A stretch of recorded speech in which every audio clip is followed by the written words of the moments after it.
Dear all, in the last session we discussed about graphical method of game theory and we were talking about 2 by n game. Okay, that is the first subsession, that was 2 by n game, which consists of 2 rows and n columns. Now in this session we will discuss about m by 2 game, wherein you have m rows and 2 columns. Okay, the other way around. Okay, again in this case also we have a separate algorithm for this, that is for m by 2 game you have a separate algorithm which consists of 8 steps. Okay, we will discuss the algorithm in detail using a problem. Okay, now consider this particular question. In this question it's given that consider the payoff matrix of player A and solve it optimally using graphical method. So you have player B, which player B having 2 strategies and player A having 4 strategies. Okay, this is a m by 2 game wherein you have more rows and just 2 columns. Okay, so let's see how we will solve this. Okay, so the first step, whenever it comes to game theory, any problem in game theory, the first step that you need to do is you need to find whether there is a saddle point or not. That means we are trying to find out whether we have to follow pure strategy or mixed strategy. If there is a saddle point, then we follow pure strategy. If there is no saddle point, then it calls for a mixed strategy. Okay, so how we will find, how we will check whether there is a saddle point?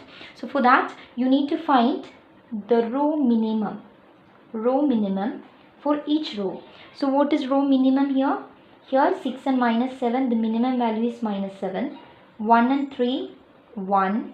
3 and 1, again 1. 5 and minus 1, minus 1.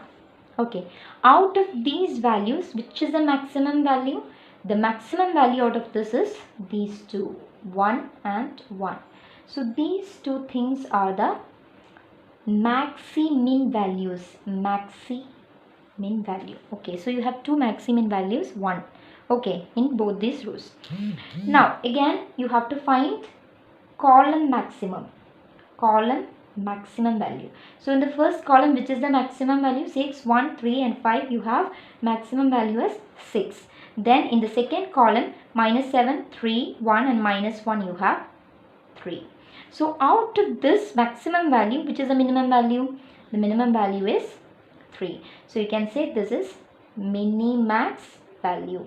So here you have maximin value and minimax value. Now look at this, maximin value is 1 and minimax value is 3. That means minimax and maximin are not equal. So you can write maximin not equal to minimax. That means 1 is not equal to 3. Therefore, no saddle point. So what does that mean? When there is no saddle point, it means that we should go for mixed strategy. Okay, so the first part is done. So for any problem which comes under the game theory, you need to find out this. That is, first you need to find the maximin value and then minimax value, and then check whether these two are equal in order to get the saddle point. Okay, so according to the algorithm, step 1, what is step 1? Reduce the size of the payoff matrix of player B by applying dominance property if it exists. Okay, reduce the size of the payoff matrix of player B by applying the dominance property if it exists. Just like how we did for the 2 by n matrix, here also we need to check for the dominance property. Now in this case there is a difference.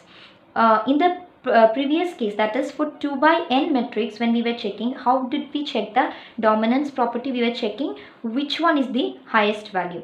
But here we are focusing on player B. Player B talks about loss and player A talks about the gain. So here you have to go for the minimum or the lowest value. Okay, I'll explain that. So before that you need to find the row total for each and every row. Okay, so here 6 plus minus 7 you get minus 1. 1 plus 3 you get 4. Again 3 plus 1 is 4. And 5 plus minus 1. 5 plus minus 1 is 4 again. So you have 3 4s and minus 1. So out of this, which one is the lowest value? Here the lowest value is minus 1. Correct? So you need to select the first row first. Okay. Now here you have two elements, that is 6 and minus 7 in the first row. So what you need to check is, you need to check whether 6 is less than all other values in the first column and minus 7 is less than all other values in the second column. If that is true, then there is dominance. Otherwise, there is no dominance. So look at this. 6 is not less than 1. 6 is not less than 3. 6 is not less than 5. That means here there is no dominance. Okay, here there is no dominance. Again, look at 7, minus 7. Minus 7 is less than 3. Minus 7 is less than 1. Minus 7 is definitely less than minus 1. But since 6 is not having any dominance, you have to neglect the first row. Okay, now the next least value. Now all these values are same. So you can select any one row. Now I am selecting the second row. Okay, when I select the second row, look at this. 1 is less than 6, 1 is less than 3 and 1 is less than 5. That means here there is dominance. Okay, here there is dominance. But look at the second element. 3 is not less than minus 7 and 3 is not less than 1. 3 is not less than minus 1. So here there is no dominance. Okay, since here there is no dominance, you have to neglect the second row also. So the second row is also not following any dominance property. Then look at the third row. In third row, 3 is less than 6 but 3 is not less than 1. Okay, and 3 is less than 5. Okay, so here there is no dominance. Here also there is no dominance. And then look at 1. 1 is greater than minus 7 and 1 is less than 3. 1 is greater than minus 1. So here also there is no dominance. Then last one. 5 is less than 6 but 5 is greater than 1. 5 is greater than 3. So no dominance. Again, minus 1 is greater than minus 7. Minus 1 is less than 3. Minus 1 is less than 1. So again there is no dominance. That means in this particular problem, no row is following dominance property. Okay, there is no dominance property existing in this particular table. Therefore, we cannot reduce this particular table. Okay. So since we cannot reduce the table, we have to draw the table as such. So you can write table cannot be reduced further as dominance property is not applicable. In this case, dominance property is not applicable. So you have to rewrite the table as such.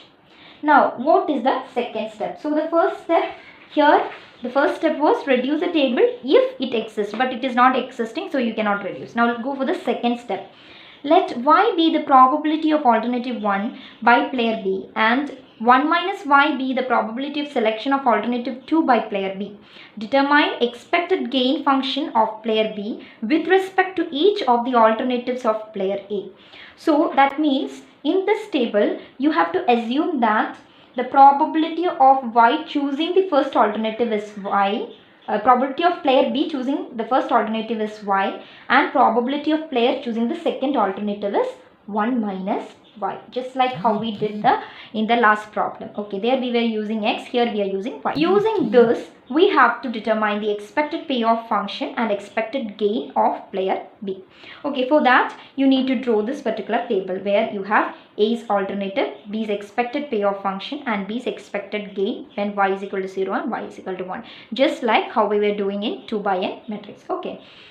Okay, now what are the different alternatives of A? You have 4 alternatives for A because nothing was reduced. So you have all the 4 alternatives. Just write down all the alternatives. 1, 2, 3 and 4. There are 4 alternatives for A. Okay, now B's expected payoff function. So you have to find out B's expected payoff function using this probability. So what is B's expected payoff function when A is player A? This is player A, okay. Player A is choosing the first alternative. So 6 into y plus minus 7 into 1 minus y, right? 6. So here you write 6y plus minus 7 into 1 minus y. So on simplification, you will get 13y minus 7. Okay, similarly, when A is choosing the second alternative, what will be the B's expected payoff? 1 into y plus 3 into 1 minus y. 1 into y plus 3 into 1 minus y. On simplification, you will get minus 2y plus 3. Then on choosing the third alternative, it will be 3y plus 1 into 1 minus y.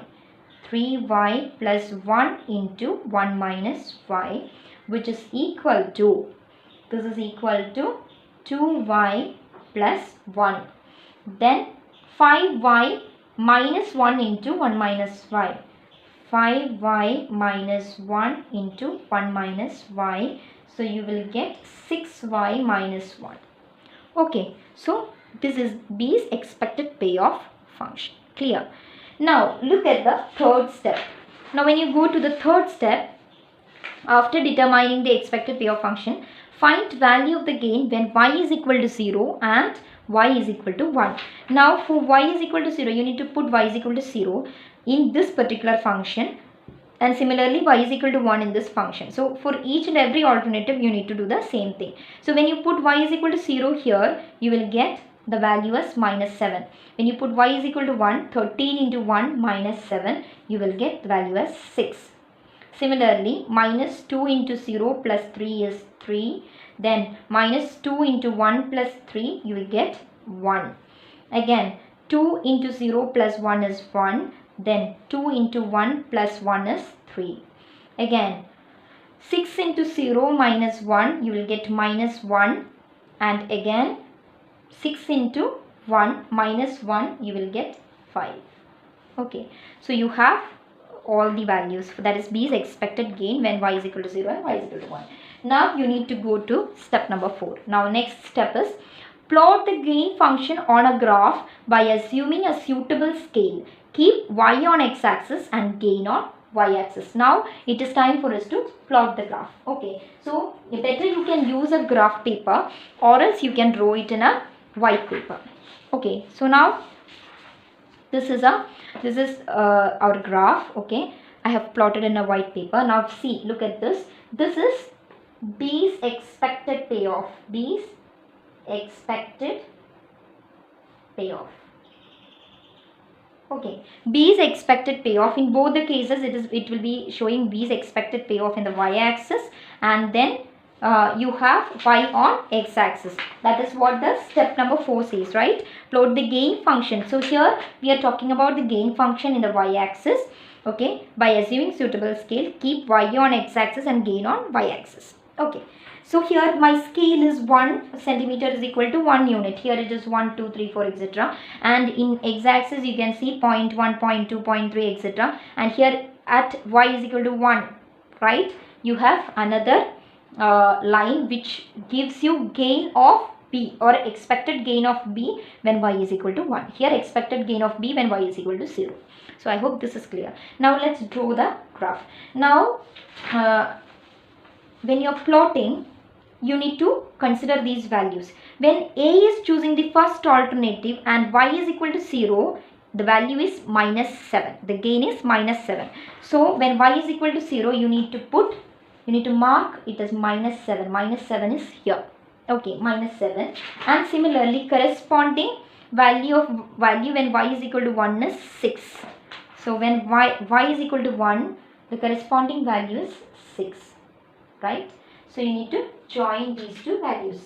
So when you join minus 7 and 6. So let's join minus 7 and 6. Okay. So you draw this line. Okay, and this line you can represent it as A1. This is for alternative 1 when A is choosing alternative 1. Okay. Then similarly, the next one.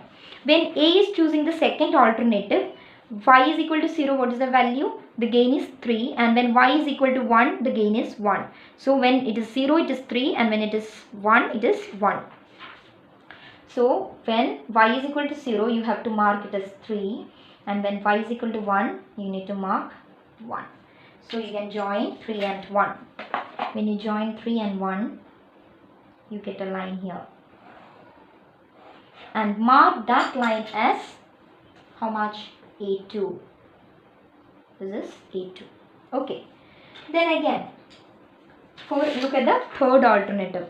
Third alternative, y is equal to 0, value is 1, and y is equal to 1, the value is 3. So 1 and 3. 1 equal to 0, value is 1, and y is equal to 1, the value is 3, right? So you need to join these two values.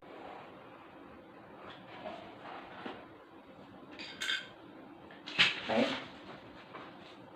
Now look at the fourth alternative. When it is fourth alternative, y is equal to 0, minus 1, and y is equal to 1, it is 5. Minus 1 and 5. So minus 1 is here and 5 is here. Okay.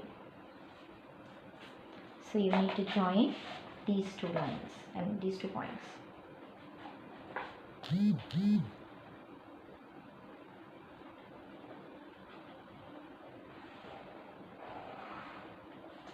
Okay, and mark that one as A4. So this was A3. So now you have marked A1, A2, A3 and A4, right? So that is done. Then look at step number 5 and 6. Find the lowest intersection point in the upper boundary of the graph, and that point is called the minimax point. Okay, so find the lowest intersection point in the upper boundary of the graph. Now what is the upper boundary of the graph? This is the upper boundary of the graph. Like this is the upper boundary of the graph. How many points are there? You can mark PQR. Okay, this is P. The first point is P. This point will be Q. And this point is R. And this point is S. Okay, P, Q, R, S. These are the 4 points of intersection. 1, 2, 3, 4. These are the 4 points of intersection in the upper boundary. Now what is told in the algorithm? Find the lowest intersection point. Now out of these 4 points, which is the lowest intersection point? The lowest intersection point is this one, that is Q. So you can write this point as the minimax. Minimax point. Okay, minimax point. This is the upper boundary. So you can shade the upper boundary as well. So how do you shade? You can shade it like this. This is your upper boundary. Okay, different patterns you can shade. Okay, and this is your minimax point. So you have to mark the minimax point. Now look at the next step. After doing that, if the number of lines passing through the minimax point is only 2, form a 2 by 2 payoff matrix, then go to step 8. Otherwise go to step 7. Now look at this point. How many lines are passing through this point? You have 3 lines passing through the same point. A2, A3 and A4. 3 lines are passing through the point. So you will have to go to step number 7. And what is step number 7? In step number 7 it said that identify any 2 lines with opposite slopes passing through that point, then form a 2 by 2 payoff matrix. Okay, so you have 3 lines and you need to find out which are the 2 lines with opposite slope. Okay, so here if you look at this particular expected gain, you can see that now you have 3 lines, that is A2, A3, A4. All these 3 lines are passing through the same point, right? Sorry, A2 and A4. A2 is having 1 and again A4 is having minus 1. 1 and minus 1. These 2 things are having opposite slope, right?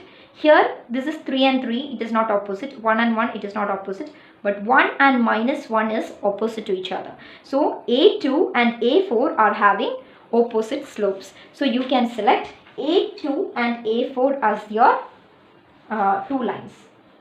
A2 and A4 has opposite slopes.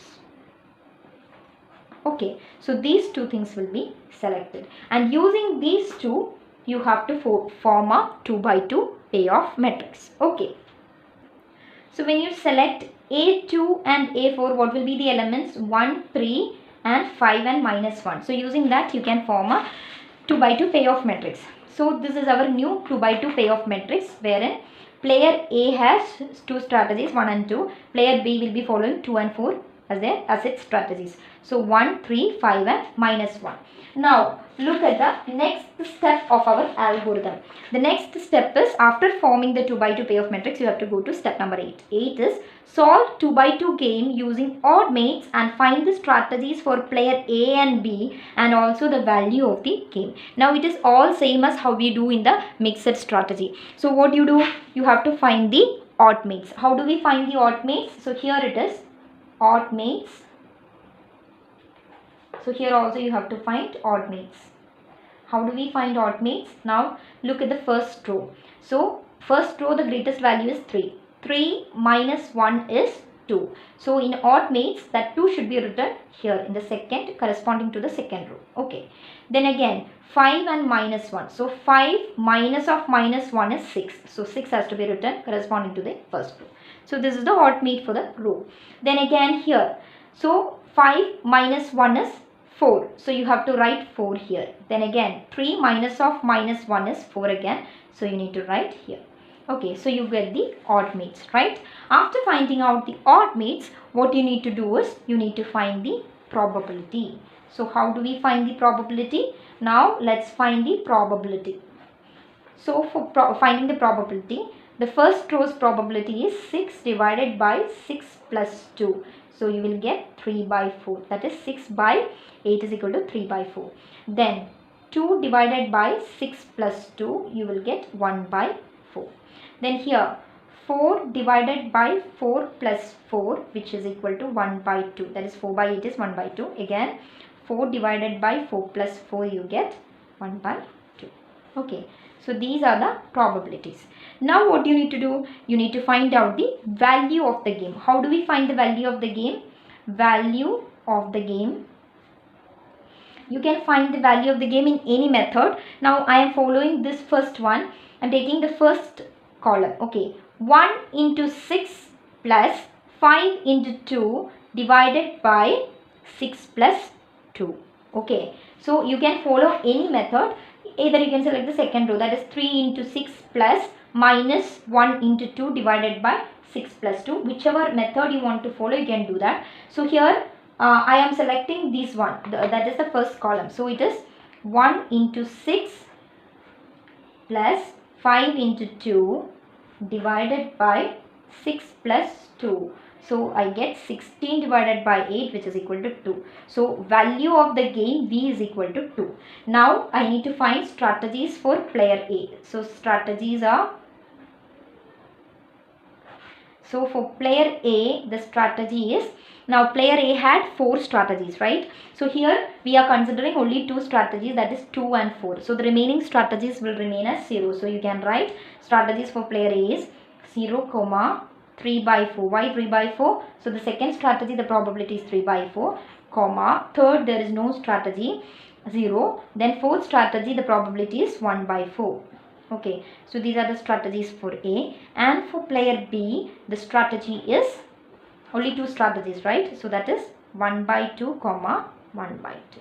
So hence the problem is solved. So you have value of the game as well as strategies for both the players. I hope this part is clear to you. It is almost similar to 2 by n matrix. The only thing is here, whenever we are considering player B, we will be looking for the lowest term while finding out the the total, the row total, and we will be considering the lowest term. But when it comes to 2 by n matrix, that is the first case, we will be giving priority to player A. In that case, we will be finding the highest term. You will have to do only one thing. The first step is you need to check whether there is a saddle point. If there is no saddle point, then it's a mixed strategy, and follow the algorithm for each. For 2 by n, you have a particular algorithm. For m by 2, you have another algorithm. So follow the algorithm as such. Okay, so that is it. So thank you, students.